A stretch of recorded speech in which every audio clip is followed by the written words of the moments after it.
దేవునికి మొరపెట్టే వారి విషయంలో కొన్ని లక్షణాలు ఉంటాయి. నిజంగా క్రైస్తవులు, లేకపోతే నిజంగా ప్రార్థన చేసేవారు, లేకపోతే నిజంగా దేవుని సన్నిధిలో మరి ఉండే వారిలో కొన్ని లక్షణాలు కనబడతాయి. ఈరోజు ఆ లక్షణాలు మనలో ఉన్నాయా లేదా ఒకసారి చూసుకుందాం. నిజంగా మొరపెట్టు వారిలో కనబడేటువంటి లక్షణాలు మొట్టమొదటిగా చూడండి, కీర్తనలు 51వ కీర్తన 17వ వచనం. 51వ కీర్తన 17వ వచనం.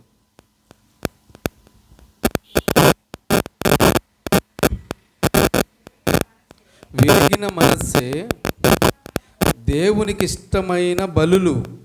దేవా, విరిగి నలిగిన హృదయము నీవు.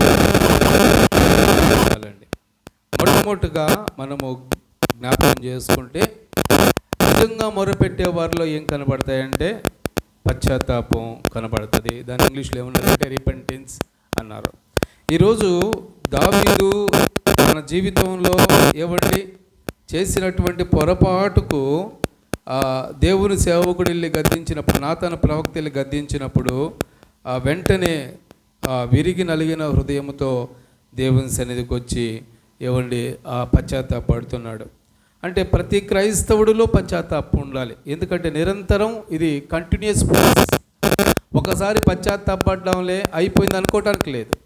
ఇది ప్రతిరోజు. ఎందుకంటే మనము లోకంలో ఉన్నాం, లోకంలో ఉన్నటువంటి చెడుగు మనకు అంటుతూ ఉంటుంది. కాబట్టి మనం ఏం చేయాలంటే ప్రతిరోజు దేవుని సన్నిధికి వచ్చి ప్రతిరోజు, అందుకనే మనం యోబు కూడా మనం చూస్తున్నాం. యోబు గ్రంథంలో చూస్తే తన కుమారుల నిమిత్తము ప్రతిరోజు, అది ఇంగ్లీష్లో వచ్చి ఎలా ఉంటుందంటే ప్రజెంట్ కంటిన్యూస్ టెన్స్ అనమాట. అది ఆగేది మనకు లేదు. ప్రతిరోజు కంటిన్యూ అవుతూ ఉండాలి. మనం చేసిన పొరపాట్లు, మనం చేసిన మోసాలు, అబద్ధాలు, తప్పులు, తప్పిదాలు, ఇవన్నిటి నిమిత్తం మనం ప్రతిరోజు ఏం చేస్తున్నారు దేవుని సన్నిధిలో దావీదు ఏమండి పశ్చాత్తాపడడానికి గల కారణం ఏంటంటే దావీదు జీవితంలో 40 సంవత్సరాలు పరిపాలన చేస్తే హెబ్రోన్లో 7 సంవత్సరాలు, అలాగే మొత్తం ఐక్య ఇజ్రాయెల్ 33 సంవత్సరాలు పరిపాలన చేశాడు. ఈ 40 సంవత్సరాల్లో దేవునికి ఇష్టంగా పరిపాలన చేసిన సంవత్సరాలు 39 సంవత్సరాలు పరిపాలన చేశాడు. ఒక్క సంవత్సరం, ఇదిగో 51వ అధ్యాయం రాసేటప్పుడు ఒక్కటి మాత్రమే కొంచెం తప్పింది. అయితే ఆ ఒక్క సంవత్సరంలో జరిగిన మిస్టేక్స్ని జ్ఞాపకం చేసుకుంటూ దావీదు ఏం చేస్తున్నాడు, ప్రభువా నా పాపాలు క్షమించు, నా తప్పులు క్షమించని పశ్చాత్తాపడుతున్నాడు. మనం కూడా మన జీవితంలో, దైనందిన జీవితంలో ప్రతిరోజు everyday it will be continuous process అనమాట, రిపెంటెన్స్ అనేది. కాబట్టి ప్రతిరోజు పశ్చాత్తాపడుతుండాలి. మీరు అడగొచ్చు, ఎప్పుడు దాకా పడాలంటే 2 మరి జరిగే వరకు పశ్చాత్తాపడాలి. ఒకటి, మనం చనిపోయే వరకు పశ్చాత్తాపడాలి, లేదా మనం బ్రతుకుంటే ప్రభు వచ్చే వరకు మనం ఏం చేయాలి, పశ్చాత్తాపడుతూనే ఉండాలి ప్రతి క్షణం. ఈ 2 విషయాలు తప్ప ప్రతిసారి మనం పశ్చాత్తాపడాలి. ప్రతిసారి దేవుని సన్నిధిలో మనము ముందుకు సాగాలి.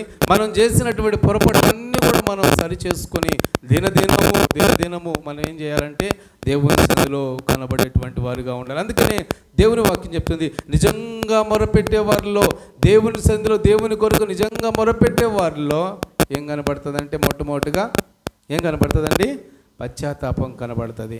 కాబట్టి పశ్చాత్తాపం కలిగిన జీవితాలుగా మనం ముందుకు సాగితే పరలోక రాజ్యాన్ని స్వతంత్రించుకునే వారుగా మనం ఉంటాము. చూడండి, యోనా గ్రంథంలో కూడా మనం ఒక మాట చూడొచ్చు. 3వ అధ్యాయం 6వ వచనం నుంచి 9వ వచనం వరకు మనం చూద్దాం. చూడండి, యోనా గ్రంథము 3వ అధ్యాయము 6 నుండి 9 వరకు.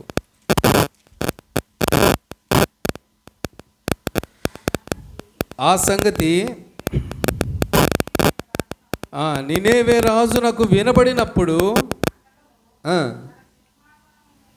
చూడండి ఎవరంటే ఇతను నినేవే రాజు. నినేవే దేనికి క్యాపిటల్ అంటే అష్షూరు రాజ్యానికి క్యాపిటల్.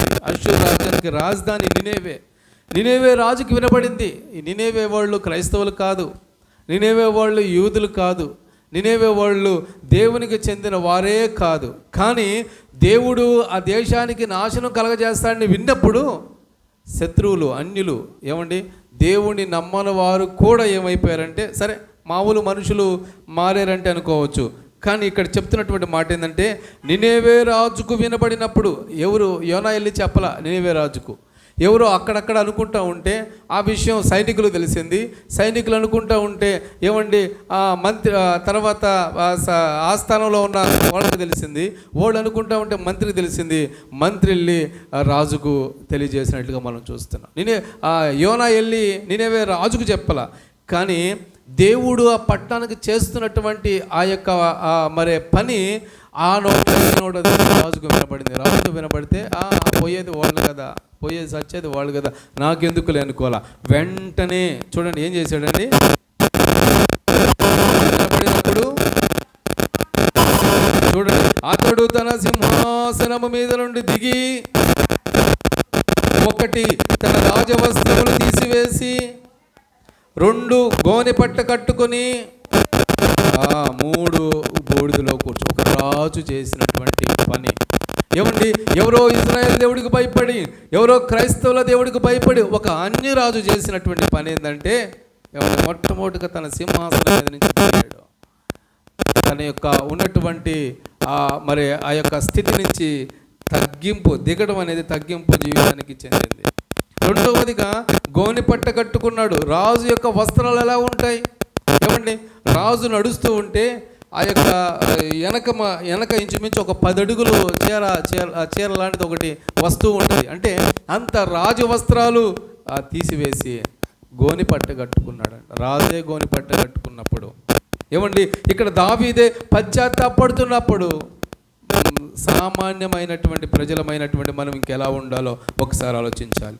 మూడవదిగా ఏం చేశాడంటే బూడిదలో కూర్చున్నాడు. బూడిద దేనికి సాదృశ్యం అంటే మనల్ని చనిపోయినప్పుడు మామూలుగా హిందూ ప్రకారం కాల్చేస్తారు. కాల్చినప్పుడు మన శరీరం ఏమైపోద్ది, బూడిద అయిపోద్ది. అంటే దానికి బూడిదలో కూర్చోవడం అంటే సామాన్యమైన కాదు. దానికి అర్థం ఏంటంటే అసలు నన్ను కాల్ చేస్తే కనీసం ఒక రవ్వ కూడా నేను మిగలను, నేను ఎట్టొచ్చానో అటు కలిసిపోతాను, బూడిద లాంటి వాడిని అని దానికి సమానం. ఇప్పుడు రాజు చూడండి, సింహాసనం దిగాడు, వస్త్రములు తీసేశాడు, ఎక్కడ వచ్చి కూర్చున్నాడంటే బూడిదలో వచ్చి కూర్చున్నాడు. ఈ 3 దేవుడు చూశాడు. అన్య రాజు యొక్క తగ్గింపు, అన్య రాజు యొక్క విధేయత, అన్య రాజు యొక్క లేమి స్థితిని, ఆయన తగ్గించుకున్న స్థితిని చూసి దేవుడు ఏం చేశాడంటే మరలా యోనాకి ప్రకటన చేశాడు. చూడండి ఆ 7వ వచనం కూడా చదువుతాం. చూడండి, రాజైన తానును, రాజు ఒక్కడే కాదు, మంత్రులారా మీరందరూ కూడా వచ్చి కూర్చోండి బూడిదలో, మీ వస్త్రాలు తీసుకెళ్ళి బూడిదలో వచ్చి కూర్చోండి. వాళ్ళు అనుకున్నారు రాజే కూర్చున్నప్పుడు మేమెంత, వెంటనే వాళ్ళు కూడా వచ్చి కూర్చున్నారు. మూడవదిగా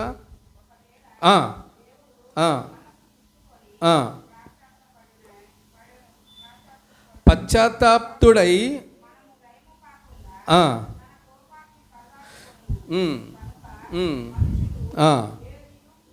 చూడండి, మనుషులు ఏది పుచ్చుకొనకూడదు, పశువులు కానీ, ఎద్దులు కానీ, గొర్రెలు కానీ మేత మేయకూడదు.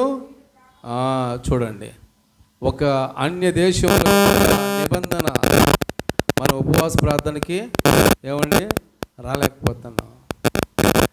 ఆదివారం వస్తున్నాం, ఆదివారం ఒకటే ఆయన దేవుడిగా ఉంటున్నాడు, కానీ శుక్రవారం ఆయన దేవుడిగా ఉండలేదు. ఏమండి, బుధవారం మనకు ఆయన దేవుడిగా గుడికి పెట్టుకుంటే బుధవారం ఆయన మనకు దేవుడిగా ఉండలేదు. ఎందుకంటే ఆదివారానికి మాత్రమే మనం దేవుడిగా ఆయన్ని పూజిస్తున్నాం. గమనించాలి, ఒక అన్యులే ఉపవాస ప్రార్థన పెట్టుకున్నప్పుడు మనం ఎందుకు ఉపవాస ప్రార్థనకు రావడం లేదు? ఏమండి, ఉపవాస ప్రార్థన ఒక పూటే ఎన్ని రోజులు మానేశారంటే ఇంచుమించు 40 రోజులు ఇక్కడ. కానీ మనం ఒక పూట ఉపవాసం ఉండి దేవసందులో గడపలేనటువంటి పరిస్థితి. కారణం మన యొక్క ఉద్యోగాలు, మన యొక్క వ్యాపారాలు, మనకున్నటువంటి వగైరా వాటిన్నింటిని బట్టి మనం ఒక్కరోజు కూడా వారానికి ఒక రోజు కూడా కాదు, ఒక పూటకి ఎన్ని గంటలు అంటే రోజుకి 24 గంటలు అంటే 24/4 వేస్తే 8 గంటలు. అది కూడా మనం ఉండవు. మనకు 1.5 గంట ఉపవాస ప్రార్థన, తర్వాత వెళ్ళి చాలామంది తినేస్తున్నారు. ఏమండి, కనీసం 1.5 గంట 2 గంటలు కూడా దేవసంధిలో ఉపవాసం ఉండి ప్రార్థన చేయలేకపోతే మన కష్టాలు ఎలా తీరుతాయి, మన బలహీనతలు ఎలా పోతాయి, మనకున్న సమస్యలు ఎలా పోతాయి, మనం వీటన్నిటి ఓవర్కమ్ చేసి దేవుని ఆశీర్వాదాలు ఎలా పొందుకుంటాం. కాబట్టి ఉపవాస చాలా ప్రాముఖ్యమైంది. ఏమంటే దేవుడు అంటే తెలియని వారే ఉపవాస ప్రార్థన చేస్తున్నప్పుడు దేవుడు అంటే మనందరికీ తెలుసు. మనందరికీ తెలిసినప్పుడు మనం ఉపవాస ప్రార్థనకు రావడానికి ఏదో ఆటంకం. ఈరోజు ఆ ఆటంకాన్ని మనం ఏం చేద్దామంటే అధిగమిద్దాం. అందుకనే మొట్టమొదటిగా పశ్చాత్తాపడాలి. చెప్పుకుంటా పోతే చాలా ఉంది, కానీ అయితే నిజంగా దేవునికి మొరపెట్టే వారిలో మొదటిగా కనపడే లక్షణం ఏంటంటే పశ్చాత్తాపం కలిగిన వారుగా ఉంటారు. చూడండి, రెండవదిగా చూద్దాం. రెండవదిగా యెషయా గ్రంథం 38వ అధ్యాయం 5వ వచనం. యెషయా గ్రంథం 38:5.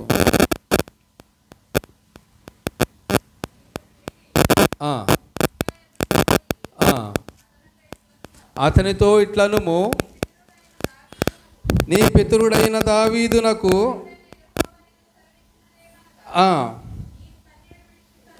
నీవు కన్నీళ్లు విడుచుట చూచి తిని, నీ ప్రార్థన నేను అంగీకరించి ఉన్నాను. చాలు. అంటే దేవుడు ఇక్కడ చెప్తున్నాడు తన సేవకుడి ద్వారా, నీ ప్రార్థన నేను అంగీకరించి ఉన్నాను. రెండవదిగా నీ కన్నీళ్లు విడుచుట చూచితే, నీ కన్నీళ్లు విడుచుట. ఈరోజు నిజంగా దేవునికి మొరపెట్టే వారిలో ఏముండాలంటే రెండవదిగా కన్నీరుని ఇంగ్లీష్లో ఏమంటారంటే టీయర్ డ్రాప్ అంటారు. కంటి నీరు, కన్నీళ్ళు, టీయర్ డ్రాప్, టీయర్స్ అంటారు. ఈరోజు మన కళ్ళలో కన్నీరు కనబడతా ఉంటే, అందుకనే ఒక భక్తుడు అంటాడు, కళ్ళలో నీరు వస్తేనంట ఏమండి మన ముఖం తెల్లబడుతుందంట. జ్యోతిరాజు గారు ఈ మధ్య ఒక ఇంటర్వ్యూ, మనకందరికీ తెలుసు, ఏలూరులో ఉన్నటువంటి ఒక దైవజనుడు, ఆయన మంచి దైవజనుడు. ఆయన ఎక్కువగా ఆరాధన పాటలన్నీ పాడుతూ ఉంటాడు. మొట్టమొదటిగా ఆరాధన పాటల్ని ఆయనే పరిచయం చేస్తాడు. అయితే ఆయన ఒక ఇంటర్వ్యూలో కూర్చున్నప్పుడు ఆయన చూస్తే ఆయన మొహం అంతా తెల్లగా ఉంది, కానీ ఆ కళ్ళ పక్కన ఈ పక్కన చారలు మాత్రం నల్లగా ఉన్నాయి. నేను అడిగా, ఎందుకు ఆయన తెల్లగా ఉన్నాడు, కళ్ళు వరకే ఎందుకు ఆ విధంగా ఉన్నాయంటే, సరే ప్రార్థన చేస్తుంటాడేమో అనుకున్న తర్వాత ఆ ఇంటర్వ్యూలో చెప్పినటువంటి సందర్భం ఏంటంటే, నేను దీవారాత్రము కన్నీరు కారుస్తూనే ఉంటాను. ఆ కన్నీరు కారి ఆ కళ్ళు ఈ మచ్చలన్నీ కూడా ఎలా ఉన్నాయంటే నల్లగా అయిపోయినాయి. మొహం తెల్లగా ఉంది, కళ్ళు ఎలా ఉన్నాయి అంటే కన్నీరు కారిస్తే ఆ కన్నీరు ఎక్కడ ఉంటుందంటే, అందుకనే ఇదే కీర్తన గ్రంథంలో ఉంది, 51వ కీర్తనలో, మన కన్నీళ్ళు అయినా దేంట్లో దాచుకున్నాడంట, బుడ్డిలో దాచుకున్నాడు. కాబట్టి బుక్లో కూడా రాస్తాడు ఆయన. కాబట్టి మనం ఎంత కన్నీరు, దేవుడి దగ్గర మాత్రం మనకు కన్నీరు రావు.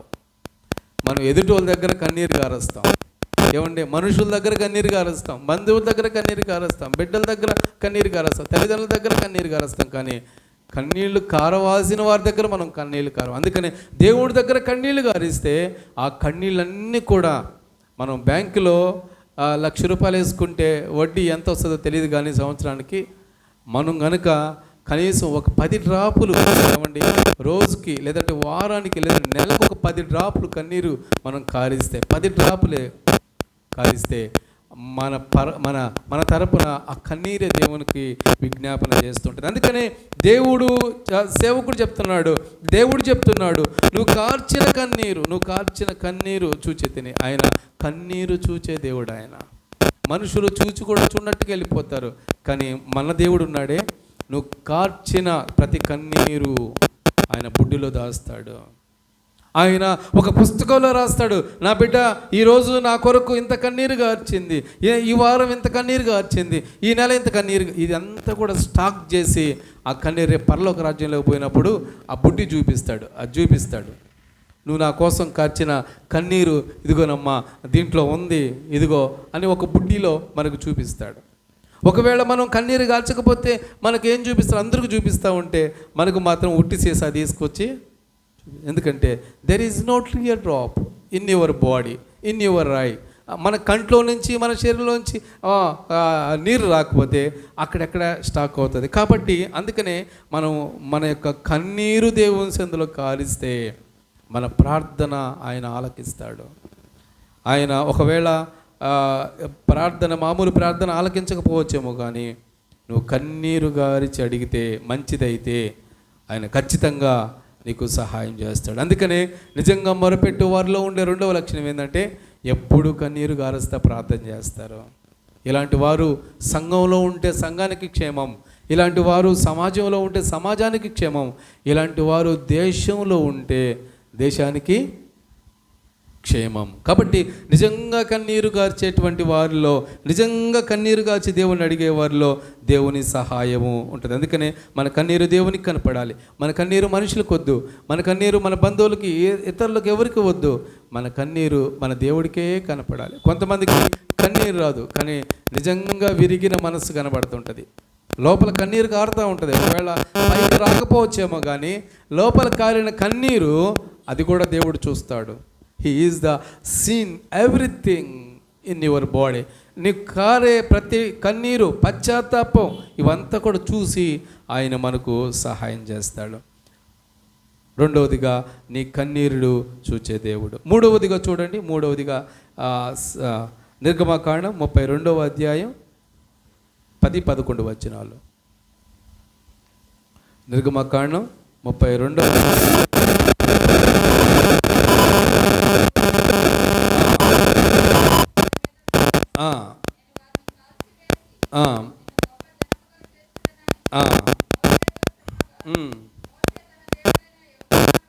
బ్రతిమాలుకుని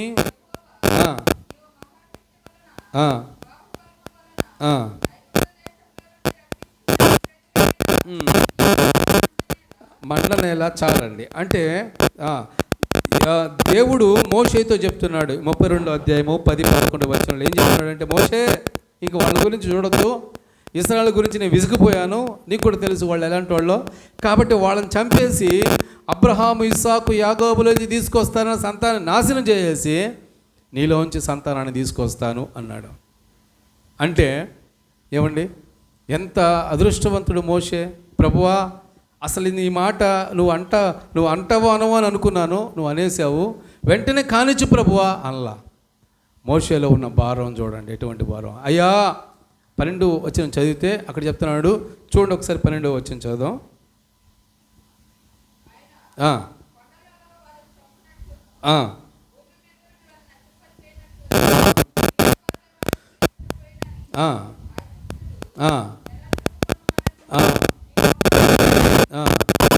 మళ్ళీ కొని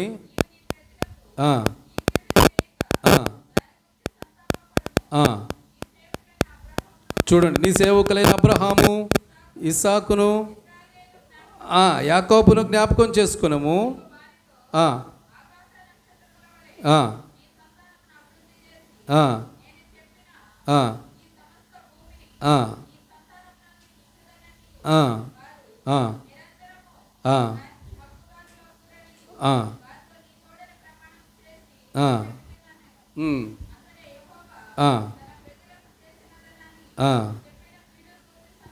చాలండి. మూడవదిగా భారం మన భారం దేవునికి కనపడాలి. ఒకటి పశ్చాత్తాపం కనపడాలి, 2 కన్నీరు కనపడాలి. ఇక్కడ భారం, మోషే తనకున్నటువంటి భారం చూడండి ఎంత భారం అంటే, ఏమండి, మోషే నీలోంచి ఒక మంచి జనాన్ని తీసుకొస్తాను, ఇక మీదట వాళ్ళు ఇజ్రాయేల్ కాదు మోషేయులు, ఏమండి మోషే ప్రజలు మోషేయులు అనబడతారు అంటే మోషే ఏమంటాడు, ఎంత సంతోషకరమైన మాట చెప్పావు, నిజంగా రానిచ్చి ప్రభువా నాలో నుంచి అని అనలా.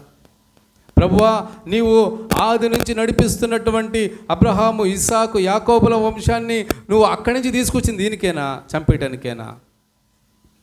అది ఉండకూడదు ప్రభువా, అలా అంటే మోషేకు వచ్చిన భారం చూడండి. తన ప్రజల కొరకు దేవుడు తన ప్రజలకు చేసిన అద్భుతాలను జ్ఞాపకం చేసుకుంటూ, వాళ్ళని ఇప్పుడు దాకా నడిపించావే, వాళ్ళు ఏదో అవివేకులు ఎలా అన్నారు, కానీ వాళ్ళని చంపేస్తావా ప్రభువా, వాళ్ళని చంపొద్దు నాయన అని వాళ్ళ నిమిత్తం భారం కలిగినటువంటి సేవకుడు మోషే. ఈరోజు మనకు అవకాశం వస్తే ఎన్ని చేస్తున్నాం, సంఘాన్ని చేలద్దామని, ఏమండి ఇది లేని దానికి పోని దానికి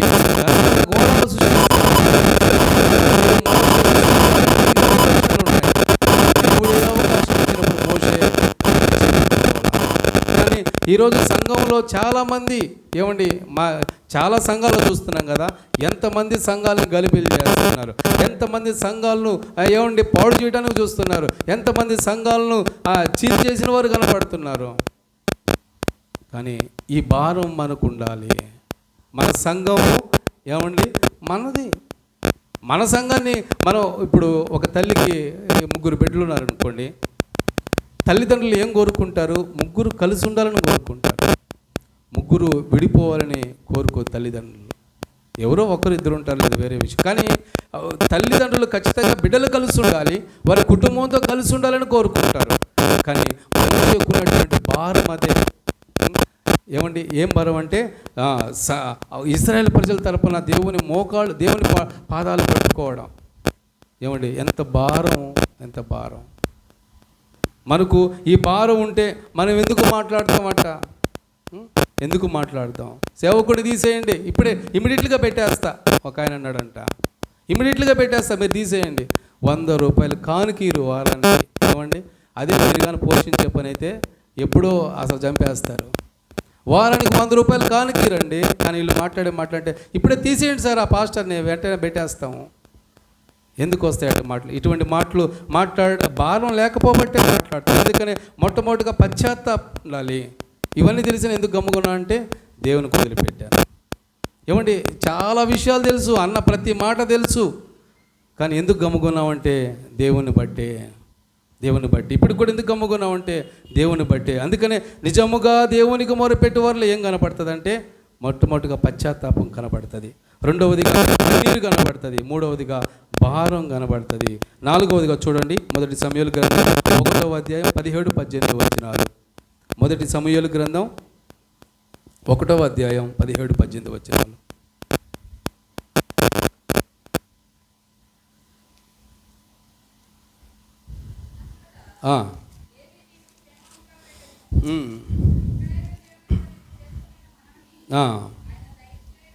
దయచేయనుగాక అని ఆమెతో చెప్పగా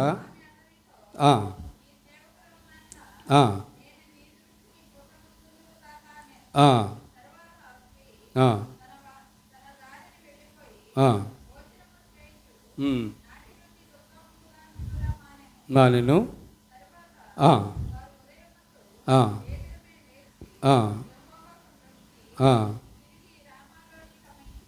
వచ్చిరి.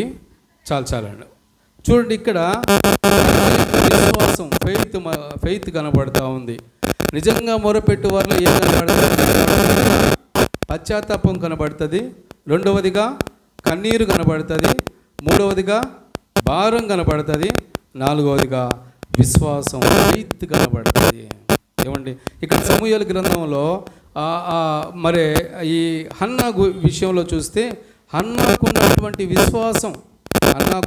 విశ్వాసం ఏమండి ఎంతటి విశ్వాసం అంటే దేవుణ్ణి కూడా కదిలించేటువంటి విశ్వాసం. ఎవరో నాలంటోడు 3 సంవత్సరాలు 4 సంవత్సరాలు వచ్చి నాలంటోడు చీల్చుకొనిపోతే మీరంతా ఏం చేయాలి? మీరంతా ఉండాలి యూనిటీగా. నాలంటోడు ఏదో మాటలు చెప్పమ్మా మనం సంఘం వేరైపోదాం, రా చీల్చేద్దాం, మనం అది చేద్దాం అంటే మీరంతా కలిసి నువ్వేందో అట్టున్నావు అని చెప్పాల్సింది పోయి ఏమండి సంఘంలో ఇక్కడ చూడండి ఏం చేసిందంటే ఈ హన్నా ఏం చేసిందంటే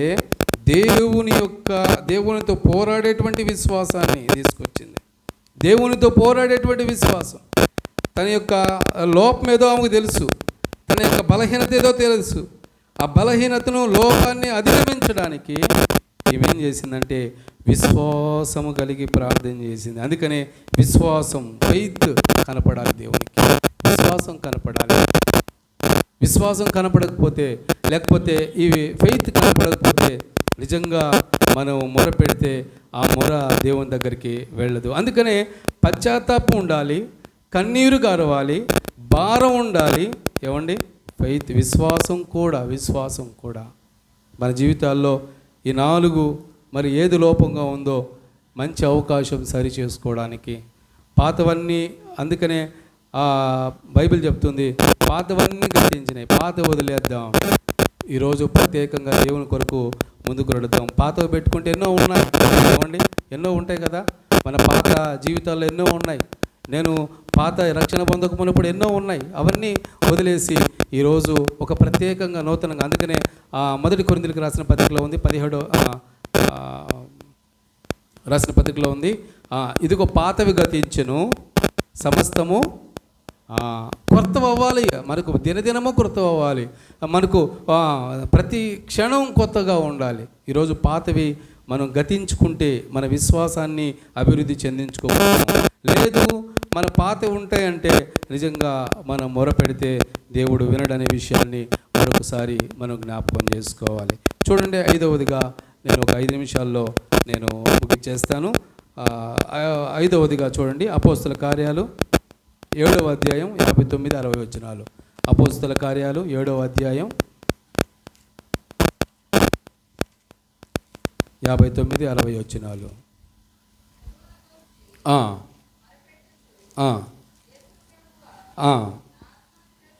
చూడండి, ఇక్కడ స్టెఫను పలికినటువంటి మాటలను మనం జ్ఞాపకం చేసుకోవచ్చు. ఏమని పలికాడంటే 59వ వచనంలో, యేసు ప్రభువా నా ఆత్మను పలుకుచుండగా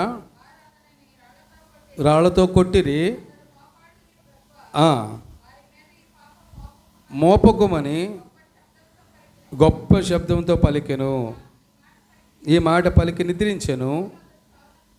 చూడండి, క్షమాపణ చచ్చిపోయేటప్పుడు కూడా సౌలుకి కలిగినటువంటి వేదన ఏంటంటే క్షమాపణ.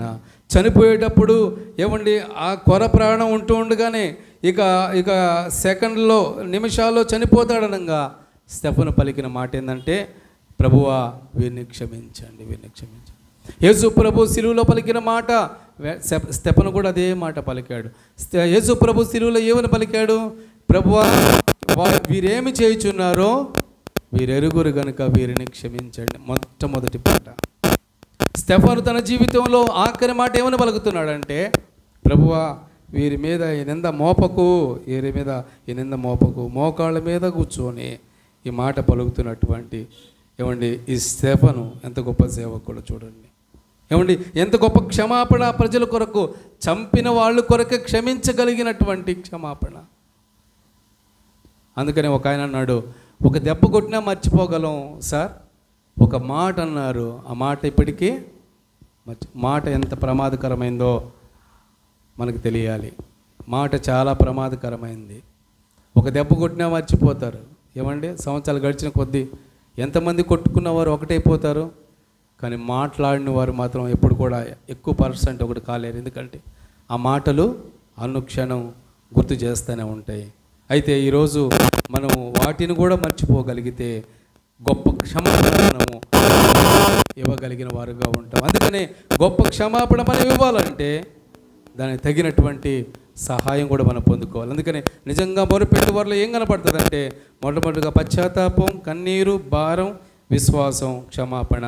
ఆఖరిది చూద్దాం, చూడండి, ఆదికాండం 32వ అధ్యాయం 24-27 వచనాలు. ఆదికాండం 32వ అధ్యాయం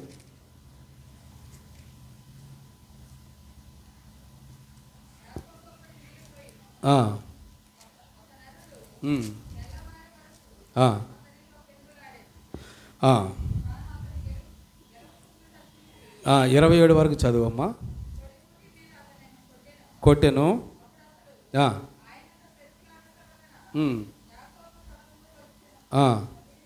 గూడు వలసెను,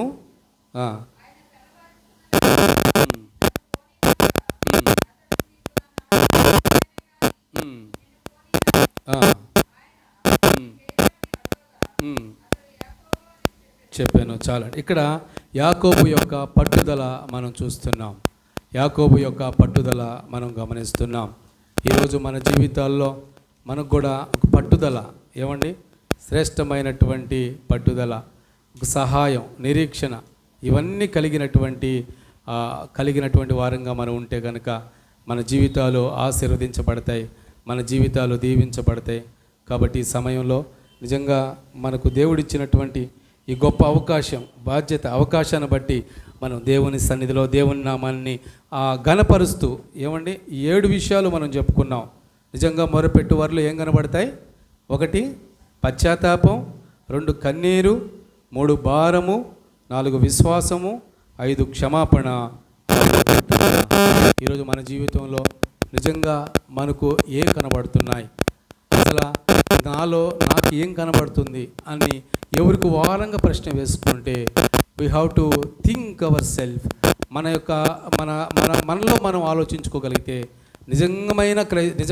నిజమైన క్రైస్తవులకి ఏం కనబడుతున్నాయి? పశ్చాత్తాపం కనబడుతుందా ఈరోజు? ఏమండి, కన్నీరు కనబడుతున్నాయా ఈరోజు? లేకపోతే ఆ సంఘం ఎడల లేకపోతే దేవుని ఎడల భారం కలిగి మనం ఉన్నామా లేదా అన్న విషయాన్ని ఈరోజు మనం జ్ఞాపకం చేసుకోవాలి. విశ్వాసం మనలో కనబడుతుందా లేదా? క్షమాపణ కనబడుతుందా లేదా? పట్టుదల కనబడుతుందా లేదా? ఒకవేళ ఇవే మనల్ని ప్రశ్నిస్తే, ఈ 6లో నీకు ఒకటి కూడా లేదు అని అవే మనల్ని ప్రశ్నిస్తే మనం ఏం సమాధానం చెప్పుకుంటాం? రేపు ప్రభు వచ్చినప్పుడు ప్రభువుకి మనం ఏం సమాధానం చెప్పుకుంటాం? ఈరోజు మనం కనుక ఇవన్నీ చేయగలిగితే నిజంగా ఒకరికొకరు సహవాసం కలిగి ఉంటాం, ఒకరు ఐక్యత కలిగి ఉంటాం. ఈ ఐక్యత మనల్ని కాపాడుతుంది, నడిపిస్తుంది. దేవుడి యొక్క కొద్ది మాటలు మన వెనుకల్లో దీవించి ఆశీర్వదించును గాక. ఆమేన్. దేవునికి స్తోత్రం. హల్లెలూయా, హల్లెలూయా. మంచిదండి. ఈ సమయంలో చిన్న